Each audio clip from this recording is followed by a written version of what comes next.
Assalamualaikum warahmatullahi wabarakatuh. Ketemu lagi kita di Ngaji Narasi Online. Alhamdulillahi wa kafah. Wassalatu wassalamu ala sayyidil mustafa. Sayyidina wa maulana Muhammadinir rusulil mujtaba. Wa ala alihi wa ashabihi ahli sidqi wal wafa amma ba'du. Allahumma salli ala sayyidina Muhammad. Tibbil qulub wa dawaiha. Wa sihhatil abdan wa afiyatiha. Wa nuril absar wa dhiyaiha. Wa qutil ajsad wa ghidaiha. Wa ala alihi wa sahbihi wa sallim. Sahabat ngaji narasi online. Hari ini kita akan meneruskan kajian kita tentang kapan mau tobat. Nah, ini menarik untuk kita bahas bersama hadis ke-16, 17, dan 18 dari bab taubat kitab Riyadhus Shalihin. Untuk itu, jangan skip, terus tonton sampai akhir. Insya Allah manfaat.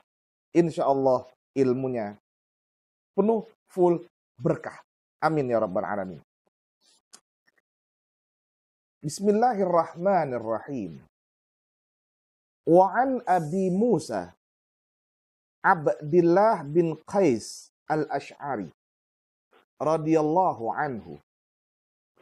Hadis ke-16 ini diriwayatkan oleh Abu Musa Abdullah bin Qais al-Ash'ari atau yang sering dikenal dengan Abu Musa al-Ash'ari. Semoga Allah meridhai beliau. Anin Nabi sallallahu alaihi wasallam, yang mendapatkan hadis ini langsung dari Nabi Muhammad sallallahu alaihi wasallam, qala, di mana beliau bersabda, Innallaha ta'ala yabsutu yadahu bil-laili. Sesungguhnya Allah Subhanahu wa taala, kita terjemahkan dulu secara letterlet ya. Ia besutu itu membentangkan, yadahu tangannya, ya, membentangkan tangannya, ya, bil-laili pada malam hari.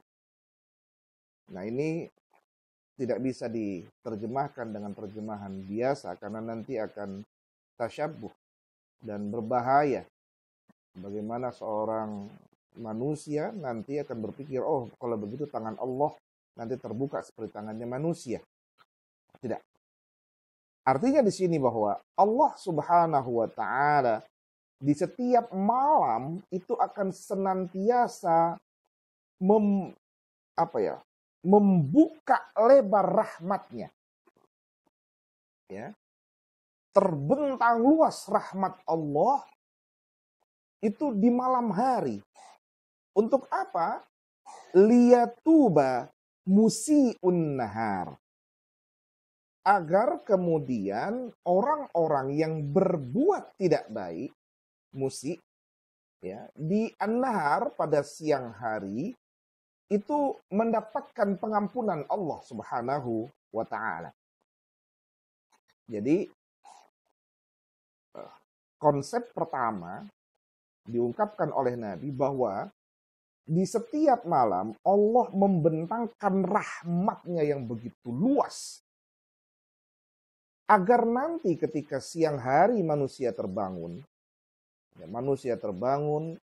lalu kemudian ia bekerja, tentu seperti yang kita bahas dalam kajian sebelumnya, manusia itu pasti berbuat salah. Orang bangun tidur sampai tidur lagi itu pasti nggak ada yang nggak buat salah. Pasti buat salah. Maka ketika dia berbuat salah, rahmat Allah yang telah disiapkan di malam hari itu akan ia dapatkan, akan manusia dapatkan, akan umat dapatkan untuk bertobat kepada Allah sehingga dosanya diampuni oleh Allah Subhanahu wa taala. Wa yabsutu yadahu bin nahar. Lalu Allah pun membentangkan rahmatnya di siang hari. Ya, mempersiapkan, membentangkan rahmatnya di siang hari sebagai persiapan untuk hamba-hambanya, liyatuba musiul lail, untuk kemudian menghadirkan ya jawaban pertaubatan bagi orang-orang yang berbuat tidak baik, berbuat maksiat, dosa, al-lail, pada malam hari. Ya. Loh, bukannya malam kita tidur? Oh, enggak juga. Banyak orang yang malam hari malah maksiat. Nah, buktinya dunia malam. Ya, dunia malam adanya di malam hari. Dan maksiat. Ya, Masya Allah. Tapi ya apa? Ternyata ya Allah berikan ya, lapangan pertobatan itu begitu luas karena rahmatnya Allah bagi orang-orang yang berbuat dosa dan mau bertobat tentunya. Ya, makanya di situ menggunakan fi'il mudhari' liyatuba, ya, agar terus menerima pertaubatan dari hamba yang berbuat tidak baik. Kapan, sampai kapan dibentangkan rahmat Allah itu? Hatta tatlu'a syamsu min maghribiha, sampai nanti terbit matahari dari barat. Maksudnya kapan? Kiamat. Kan salah satu tanda kiamat itu adalah terbitnya matahari dari barat. Padahal barat itu adalah tempat tenggelamnya matahari. Ya. Artinya sampai kiamat. Allah akan senantiasa membuka rahmatnya seluas-luasnya untuk menerima pertobatan seorang hamba yang dia itu berbuat dosa. Jadi nggak perlu takut kita. Alangkah hebatnya Allah menghadirkan itu untuk kita semua. Maka sungguh merugi bagi kita yang tidak mengambil jalan itu. Yang tidak mengambil sedikit pun bagian kebaikan rahmat Allah Subhanahu wa taala dengan tidak melakukan pertobatan padanya. Ini hadis ke-16. Kita lanjutkan hadis ke-17. Ini hadis ke-16 ini rawahu Muslim, diriwayatkan dan ini termaktub dalam kitab Sahih Muslim oleh Imam Muslim. Hadis ke-17, wa an Abi Hurairah radhiyallahu anhu qala. Hadis ini yang ke-17 diriwayatkan, disampaikan oleh Abu Hurairah. Semoga Allah meridhoinya. Di mana ia berkata, qala Rasulullah sallallahu alaihi wasallam. Rasulullah sallallahu alaihi wasallam itu pernah bersabda. Apa kata Rasul? Man taba qabla an tatlu'a asy-syamsu. Siapa yang telah bertaubat sebelum terbitnya asyamsu, matahari, min maghribiha, dari arah barat, taballahu alaih, maka Allah pun telah memberikan pengampunan padanya. Masya Allah. Kita tidak ada yang tahu di sini kapan kiamat. Sampai Nabi pun ketika ditanya, ya, dites oleh Allah lewat malaikat Jibril, ketika ditanya apa Islam, apa iman, apa ihsan, sampai nanti ditanya pada pertanyaan kapan kiamat, ya Allah pun, Rasul pun menjawab, yang nanya aja nggak tahu, apalagi yang ditanya. Karena yang tahu hanya Allah. Tidak ada satupun makhluk di muka bumi ini yang tahu kapan akan hadir kiamat itu. Maka selama kita tidak tahu kapan kiamat, pada saat itu pula terbentang rahmat Allah untuk memberikan pengampunan kepada setiap hambanya. Sahabat ngaji narasi online yang dirahmati Allah Subhanahu wa taala. Hadis ini rawahu Muslim. Yang diriwayatkan oleh Imam Muslim dan termaktub dalam kitabnya Sahih Muslim. Subhanallah. Ya. Ini pelajaran yang begitu hebat buat kita semua untuk meruntuhkan rasa sombong diri kita. Takabur, riya, sum'ah, hilang semua. Karena kita ternyata rendah sekali dan tidak ada apa-apanya. Karena yang maha kuasanya Allah. Siapa yang bisa mengampuni dosa seorang hamba? Tidak ada. Bagaimana pembahasan kita yang lalu ketika Nabi marah dengan orang yang berbuat dosa karena dosanya begitu besar. Ternyata akhirnya diingatkan oleh Allah lewat malaikat Jibril. Maksumnya Allah. Allah jaga ia untuk tidak berbuat dosa dengan dihadirkan pelajaran bagi semua umat lewat Nabi. Tidak boleh menjudge, menghakimi seseorang sebagai pendosa. Karena yang berhak mengampuni dosa Allah. Dan tidak ada satupun yang bisa menghakimi seseorang sebagai pendosa, padahal dirinya sendiri pun bisa termasuk orang yang berdosa. Sahabat ngaji narasi online, kita lanjutkan. Hadis ke-18. Wa'an Abi Abdurrahman Abdullah bin Umar bin Khattab radhiyallahu anhuma.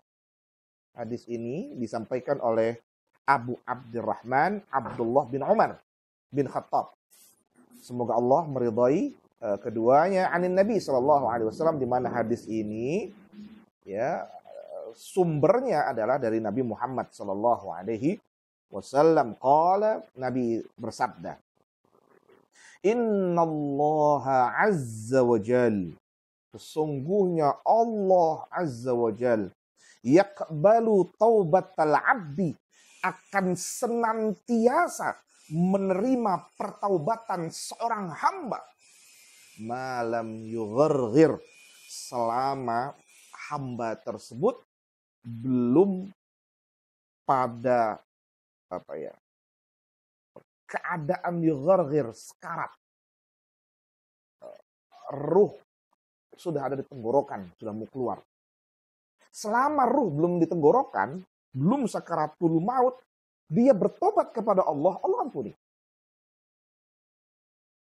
Kesalahannya yang kita dapatkan dalam Quran, kesalahannya Fir'aun itu adalah ketika dia menerima Allah, tapi sudah sekarat. Kalau saat itu tidak, tentu Allah akan mengampuni. Nah, Allah ingin menjelaskan kepada kita semua lewat lisan Nabi Muhammad SAW bahwa Allah itu rahmatnya begitu luas. Allah menerima taubat seorang hamba, bahkan ketika ia akan sekarat, dia menerima Allah, mengakui kesalahannya, dan ia memohon ampun pada Allah, Allah terima. Subhanallah. Alangkah hebatnya jalan ini. Nah, oleh karenanya butuh riyadhah, butuh usaha yang konsisten dan usaha yang kuat bagi setiap seorang hamba untuk melakukan pertobatan.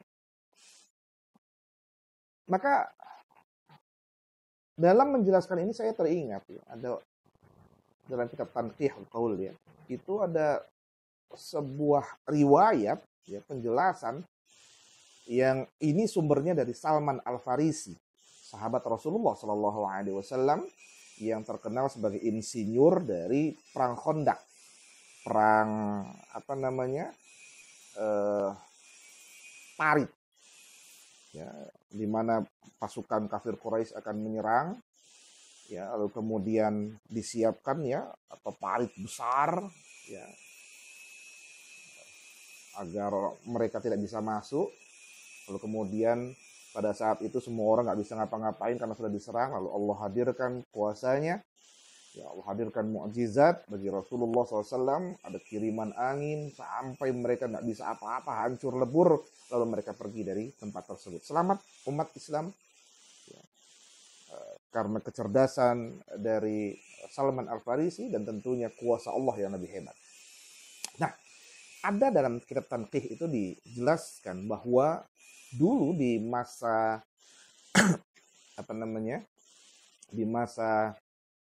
setelah Musa, Nabi Allah Musa alaihissalam, ada seorang wanita yang cantik sekali, yang menuliskan di depan pintu rumahnya itu ya, siapa yang mau tidur dengan dia, ya, siapa yang mau tidur dengan dia ya siapkan 10 dinar, ya, 10 keping emas, siapkan, maka silahkan gauli saya, kata perempuan tersebut. Ada tulisannya, ya. Tapi nggak ada tulisannya diskon gitu. Tertulis. Maka ada seorang pemuda ahli ibadah, ya, yang betul-betul ahli ibadah, taat sekali ibadahnya kepada Allah Subhanahu wa taala.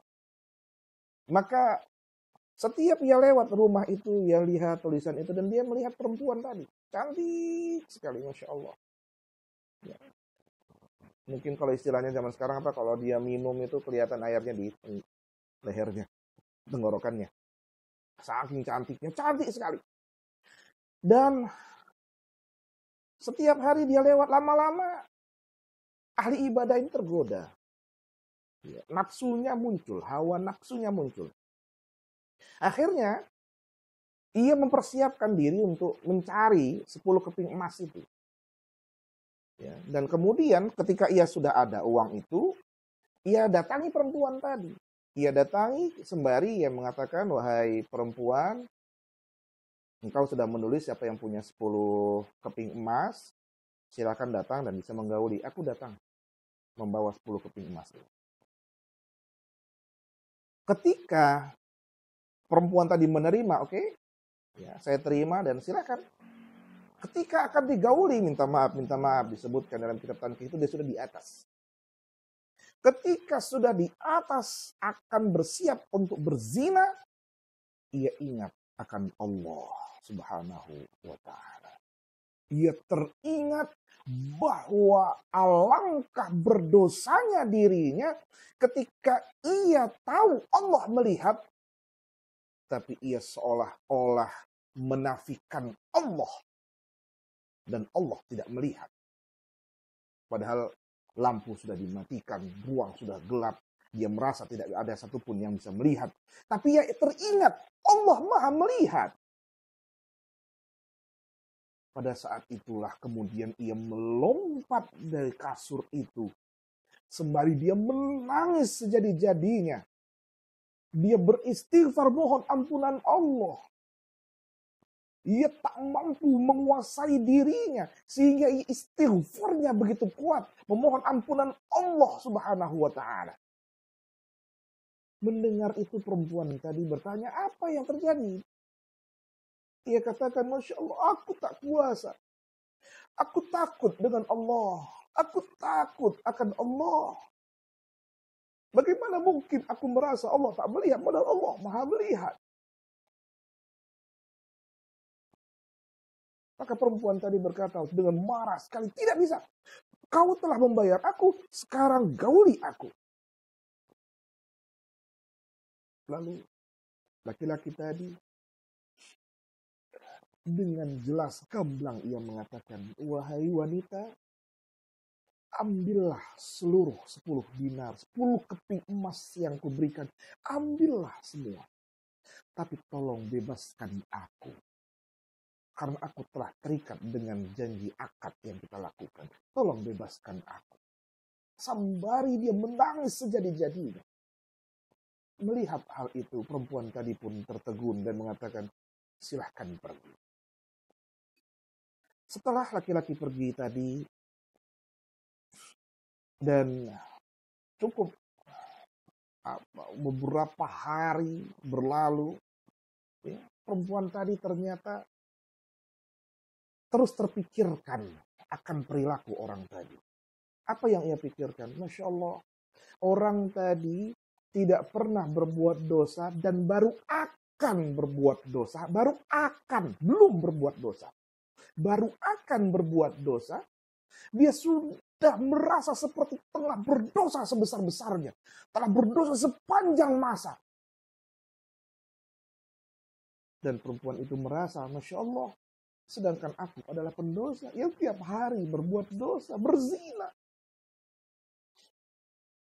Walhasil, wanita tadi akhirnya pergi mencari tahu di mana posisi laki-laki itu.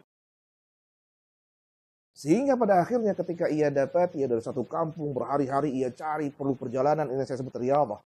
Orang mau bertobat itu perlu riyadhah, perlu usaha yang keras. Ia cari. Sampailah ia temui laki-laki tadi, dan ketika ia bertemu, ia katakan, wahai fulan, sungguh apa yang engkau lakukan menyentuh diriku. dan aku ingin bertobat. Tolong ajari aku. Tolong ajari aku. Namun kuasa Allah, belum itu terjadi, ia meninggal. Laki-laki tadi meninggal. Tambah stres. Perempuan tadi baru mau taubat, mau belajar, gurunya meninggal. Akhirnya apa? Ia bingung. Setelah terjadi penyelesaian jenazah terhadap laki-laki tadi, sebagaimana janjinya, ia ingin tetap belajar tentang keimanan dan pertaubatan kepada Allah. Akhirnya ia katakan, adakah orang yang sama seperti fulan ini dari keluarganya, yang nilai ibadahnya sama dengan dia? Lalu disampaikan oleh jamaah, ada adiknya. Tapi adiknya itu miskin. Ibadahnya tinggi. Tapi dia nggak punya apa-apa. Pekerjaan nggak ada. Ya, akhirnya kata perempuan tadi, tidak ada masalah. Aku punya uang. Hartaku banyak. Ya, aku hanya ingin mendapatkan ilmu, pelajaran, dan ingin dekat dengan Allah. Walhasil, subhanallah. Alhamdulillah. Wala ilaha illallah. Wallahu akbar. Laki-laki, perempuan tadi akhirnya menikah dengan saudara dari yang laki-laki yang meninggal tadi, dan kuasa Allah setelah jalan pertaubatan darinya, Allah terima taubatnya. Bahkan dari rahimnya lahir para ahli-ahli agama dari dari Bani Israel saat itu, yang kemudian mengajarkan tentang agama tauhid. Inilah pelajaran buat kita semua, sahabat ngaji narasi online, bahwa sebesar apapun dosa kita, kalau kita mendekat kepada Allah, kita mulai kembali kepada Allah, memohon ampunan Allah, dan memohon agar Allah menerima tobat kita, maka yakinlah Allah pasti akan menerima tobat kita. Dan itu terbentang luas, terbentang hebat ketika seorang yang berdosa mau bertaubat. Allah hadirkan untuk itu semua sampai kiamat datang. Dan mudah-mudahan kita termasuk orang-orang yang dalam wafat kita husnul khatimah. Amin ya rabbal alamin. Insyaallah kita ketemu lagi dalam kajian selanjutnya di hadis ke-19 dalam bab taubah kitab Riyadhus Shalihin. Waffaqanallah jami'a lima yuhibbu wa yardah. Assalamualaikum warahmatullahi wabarakatuh.